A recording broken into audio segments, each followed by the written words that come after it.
యువగలం జనగలమైంది. యువ నాయకుడిగా లోకేష్ చేపట్టిన పాదయాత్ర ఆంధ్ర రాజకీయాల్లో ప్రత్యేకత సంతరించుకుంది. 226 రోజుల్లో 3132 కిలోమీటర్ల మేర సాగిన లోకేష్ పాదయాత్ర ఆయన రాజకీయ జీవితాన్ని మరో మెట్టెక్కించింది. మాట తీరు మారింది, వాయిస్ బేస్ పెరిగింది, confidence Adirindi. Youth leader to mass లీడర్గా ట్రాన్స్ఫర్మేషన్కి ఉపయోగపడింది. జగన్ పాలనా వైఫల్యాలను వెలికి తెచ్చే వేదికైంది. సామాన్యుల సమస్యలకు పరిష్కార మార్గమైంది. టీడీపీ శ్రేణులకు భరోసానిచ్చింది. వచ్చే ఎన్నికల్లో గెలుపు తమదే అన్న ధీమా తెచ్చింది. What not everything. అందుకే యువగలం జనగలమైంది. సెంటిమెంట్గా తండ్రి చంద్రబాబు పాదయాత్ర ముగించిన అగనంపూడిలోనే లోకేష్ యువగలం పరిసమాప్తమైంది. ఇంతకీ లోకేష్కు ఈ యువగలం పాదయాత్ర తీసుకొచ్చిన పొలిటికల్ మైలేజ్ ఎంత? లోకేష్ పొలిటికల్ ఇమేజ్ను పెంచిందా అన్నది ఇవాల్టి బిగ్ ఫోకస్లో చూద్దాం. నారా లోకేష్ యువగలం చరిత్ర సృష్టించింది. సైలెంట్ అయిన టీడీపీ శ్రేణులను తట్టిలేపింది. యువనేతకు మంచి మాస్ ఇమేజ్ తెచ్చిపెట్టింది. వరుస ప్రసంగాలు, జనంతో ముఖాముఖి, ప్రజా సమస్యలను వినడం, పరిష్కరించడం ఇవన్నీ లోకేష్ నాయకత్వ పటిమను మరింత పెంచేందుకు కారణమయ్యాయి. అసలు యువగలం పాదయాత్ర లోకేష్కు, అటు పార్టీకి జనంలో క్రేజ్ను మరింత పెంచాయా? ప్లస్లేంటి, మైనస్లేంటి?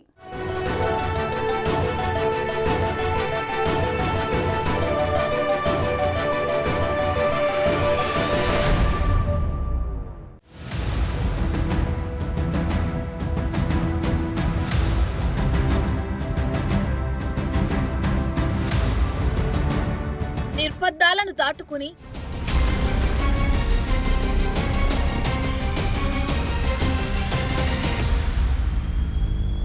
అడ్డంకులను అధిగమించి జగన్ కి దిమ్మ తిరాలా, అందరూ ఫోన్ తీయండి, ఫ్లాష్ ఆన్ చేయండి, నేనున్నానంటూ అడుగులో అడుగులు వేసి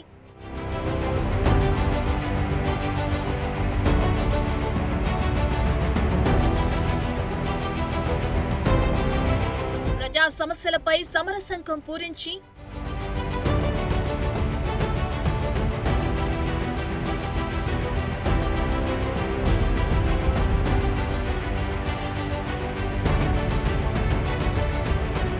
యువగళాన్ని ప్రజాగళంగా మార్చేసి లోకేష్ సాగించిన మహా పాదయాత్ర పరిసమాప్తమైంది.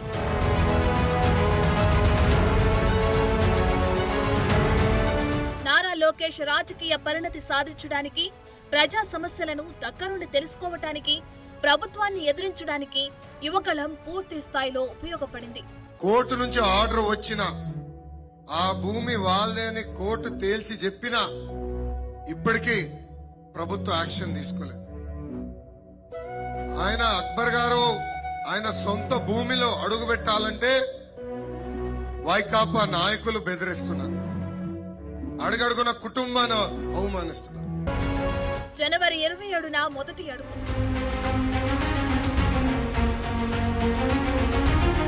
డిసెంబర్ 18తో పరిసమాప్తం. కుప్పం టు అగనంపూడి. యువగళం జనకళమై సాగిన ప్రస్థానంలో ఎన్నెన్నో మలుపులు, ఎన్నెన్నో పాఠాలు, ఇంకెన్నో తీపి గుర్తులు, మరెన్నో ప్రతిబంధకాలు. అయినా ఎక్కడా అడుగు వెనక్కి పడలేదు. కుప్పం నుండి మొదలైన లోకేష్ యువగళం పాదయాత్ర విశాఖ జిల్లా అగనంపూడిలో ముగిసేదాకా ఎన్నో కీలక ఘట్టాలకు సాక్ష్యంగా నిలిచింది.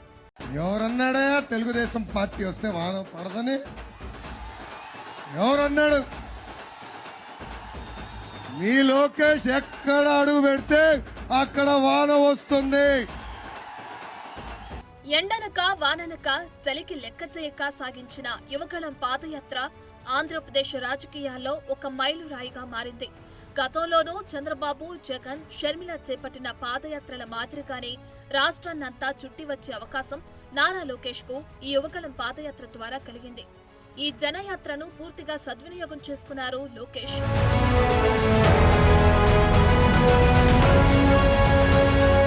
ఒకటి కాదు, రెండు కాదు, 226 రోజులు, 3132 కిలోమీటర్ల నడక, జన జాతరలా సాగిన యువగళంతో ఎన్నికల సమర శంఖాన్నే పూరించారు నారా లోకేష్. ఆంధ్ర రాష్ట్రాన్ని పూర్తిగా అధ్యయనం చేసేందుకు, వివిధ రాష్ట్రాల ప్రజల కష్ట సుఖాలను తెలుసుకునేందుకు ఈ యువగళం పూర్తిగా ఉపయోగపడింది. రాజకీయ నాయకుడిగా లోకేష్ మరో మెట్టు ఎదిగేందుకు దోహదపడింది.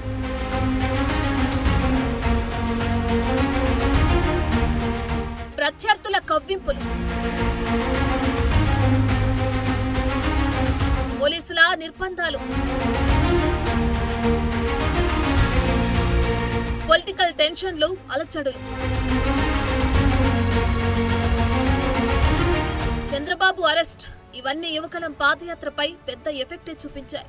అయినా సరే అనుకున్న యాత్రను దిగ్విజయంగా కంప్లీట్ చేశారు నారా లోకేష్. ప్రభుత్వ విధానాలపై గళాన్ని పెంచారు. యాత్రలో ప్రతి అంశంపై ప్రశ్నించారు. బాధితులకు తానుడానంటూ భరోసా ఇచ్చారు. సీఎం జగన్ పార్టీ దూకుడుతో నిస్తేజంగా మారిపోయిన తెలుగుదేశం శిబిరంలో ఉత్సాహాన్ని నింపడంలో ఈ యువకళం పాదయాత్ర సక్సెస్ అయింది. ఎవరికైతే బంగారమైన అవకాశం ఉందో, ఒక సినిమా స్టార్ గా కానివ్వండి, ఒక బాగా చదువుకున్న వాళ్ళు కానివ్వండి, ఒక పారిశ్రామికవేత్తగానే ఉన్నోళ్ళు రాజకీయాల్లోకి రావాల్సిన అవసరం చాలా చాలా ఉంది. సమాజంలో మార్పు తీసుకురావాలన్నా, గుడ్ గవర్నెన్స్ తీసుకురావాలన్నా వీళ్ళు చేయగలుగుతారని నేను వ్యక్తిగతంగా భావిస్తున్నా. అందుకే సంపూర్ణంగా రాష్ట్ర అభివృద్ధి కోసం, రాష్ట్ర భవిష్యత్తు కోసం ఎవరైతే పనిచేస్తారో వాళ్ళందరూ రాజకీయాల్లోకి రావాలనేదే ఈ వేదికపై నుంచి నాదొక పిలుపు.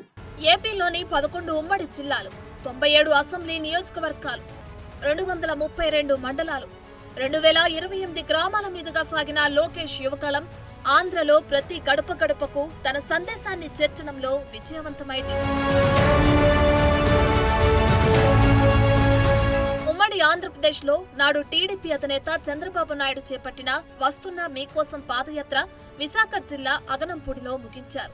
అదే సెంటిమెంట్ ఆధారంగా ఇప్పుడు నారా లోకేష్ కూడా తండ్రి బాటలో అదే ప్లేస్ లో యువకళం పాదయాత్రను పరిసమాప్తం చేశారు. పాదయాత్రలు రాజకీయ నాయకుల జీవితాలను మార్చేసిన సందర్భాలు దేశంలో ఎన్నో ఉన్నాయి. చాలా ఉదాహరణలు ఉన్నాయి. నాయకత్వ పటిమ పెంచుకునేందుకు, రాజకీయాల్లో రాట్టు తేలేందుకు, జనంలో మమేకమయ్యేందుకు, వారి కష్ట నష్టాలు తెలుసుకునేందుకు ఇవి ఎంతగానో ఉపయోగపడతాయి. కష్టాన్ని గ్రౌండ్ లెవెల్ నుంచి చూస్తేనే అసలు విషయం తెలుస్తుంది. ఈ విషయాన్ని పసిగట్టిన వారంతా పాదయాత్రలు చేసే పైకొచ్చారు. ఇప్పుడు లోకేష్ విషయంలోనూ అదే జరిగింది.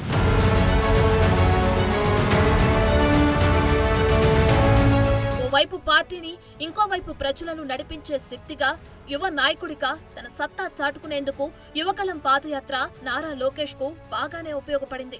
జనంలో ఒక్కసారి నమ్మకం రావాలి. ఆ నమ్మకం సాధించే దిశగా లోకేష్ మరో మెట్టు ఎక్కారనే చెప్పొచ్చు. రాయలసీమ నుంచి ఉత్తరాంధ్ర దాకా అదే ఉత్సాహం, అదే ప్రోత్సాహం. శ్రేణులు, ప్రజల నుంచి ఘన స్వాగతాలు, ముఖాముఖి మీటింగ్లు, రచ్చబండ కార్యక్రమాలు, సభలు అన్నిటినీ టీడీపీ కమిటీలు దిగ్విజయంగా పూర్తి చేశాయి.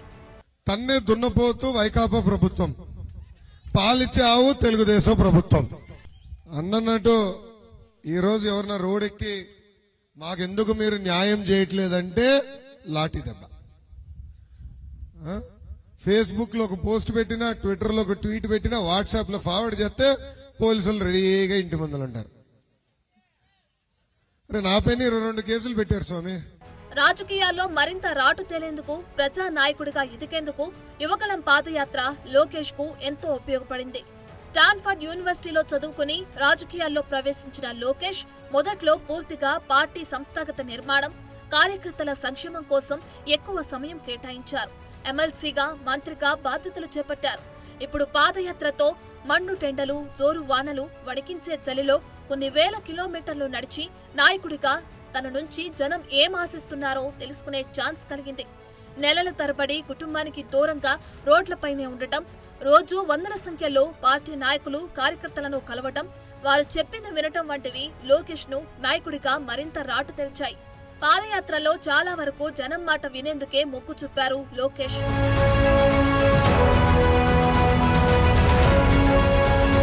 పాదయాత్ర జరుగుతుండగానే తారకరత్న మరణం నారా, నందమూరి కుటుంబాలకు పెద్ద షాకే ఇచ్చింది. లోకేష్ కు మద్దతుగా తారకరత్న కీ రోల్ పోషించాలని డిసైడ్ అయి యువగళంలో తన పాత్ర పోషించేందుకు ముందుకొచ్చారు. యాత్రలో ఉండగానే గుండెపోటుతో కన్నుమూశారు. ఓవైపు తారకరత్న మృతి లోకేష్ ను కలిచివేసిన జనం కోసం అడుగు ఆపలేదు. ఆ తర్వాత ఎమ్మెల్సీ ఎన్నికల కోడ్ లాంటి సందర్భాల్లో తప్ప గ్యాప్ లేకుండా పాదయాత్ర కంటిన్యూ చేశారు.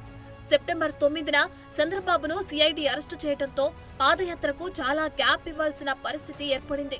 కోర్టులు, కేసుల చుట్టూ లోకేష్ తిరగాల్సి వచ్చింది. ఢిల్లీలో కేంద్ర మంత్రులను కలవటం, జరిగిన అన్యాయాన్ని వివరించడం, చంద్రబాబు అరెస్ట్ అక్రమమని వివరించే ప్రయత్నాలు చేయటం వంటివి చేశారు.